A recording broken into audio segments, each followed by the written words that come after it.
सभी प्यारे भक्तों को राधे राधे। जय श्री कृष्णा।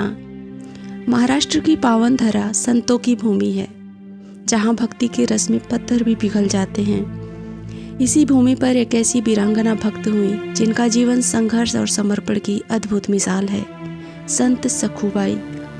ये कहानी सिर्फ एक चमत्कार नहीं, बल्कि उस भरोसे की है जो ईश्वर को अपने सिंहासन से उतारकर एक साधारण घर में झाड़ू पोछा लगाने पर विवश कर देता है। सखुबाई का जीवन किसी खुली जेल से कम नहीं था। एक ऐसे परिवार में विवाह हुआ जहां भक्ति को पागलपन और सेवा को केवल मजदूरी समझा जाता था। सास के शब्द तीखे बाणों की तरह हृदय को छलनी करते थे। पति उन्हें दिन रात कोल्हू के बैल की तरह काम में जोते रखते थे। शारीरिक रूप से कैद सखुबाई का मन पंढरपुर की गलियों में विचरता था। हर प्रताड़ना पर आंखों में आंसू भरकर बस एक ही पुकार, विट्ठल विट्ठल पांडुरंगा। कार्तिक एकादशी पर जब वारकरी पंढरपुर जा रहे थे, सखुबाई का मन भी मचल उठा। उन्होंने साहस कर अपनी सास से जाने की अनुमति मांगी। परिणाम, सास का क्रोध 7वें आसमान पर। उन्होंने सखुबाई को एक खंभे के रस्सियों में जकड़ दिया और कहा, न तू कहीं जाएगी, न तेरा विट्ठल तुझे बचाने आएगा। अंधेरे कमरे में बंधी सखुबाई की पीड़ा रस्सियों की नहीं थी, विट्ठल से दूरी की थी। उन्होंने पुकारा, हे दीनानाथ, यदि मैं तेरे पास नहीं आ सकती तो क्या तू भी मुझे भूल गया है?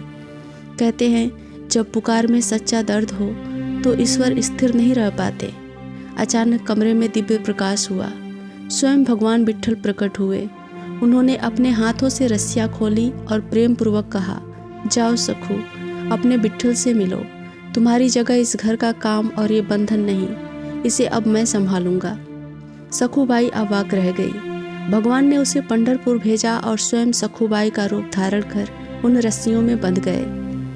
अगले 15 दिन एक विचित्र लीला चली।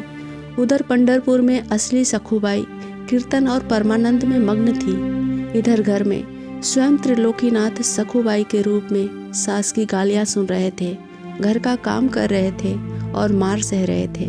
सोचिए, जिनके इशारे पर सृष्टि चलती है, वो परमात्मा अपने भक्त की लाज रखने के लिए शांत भाव से अपमान सह रहा है।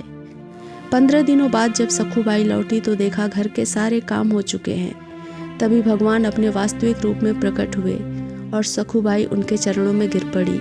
यह दृश्य देखकर सास और पति के होश उड़ गए। वे पश्चाताप की अग्नि में जल गए। 15 दिनों तक स्वयं भगवान ने उनके घर में सेवा की। सास ने रोते हुए सखुबाई के पैर पकड़ लिए। भगवान को न धन चाहिए न ज्ञान, उन्हें केवल भाव चाहिए। जब हम सब अपना सर्वस्व ईश्वर को सौंप देते हैं तो हमारे जीवन की डोर स्वयं वो थाम लेते हैं।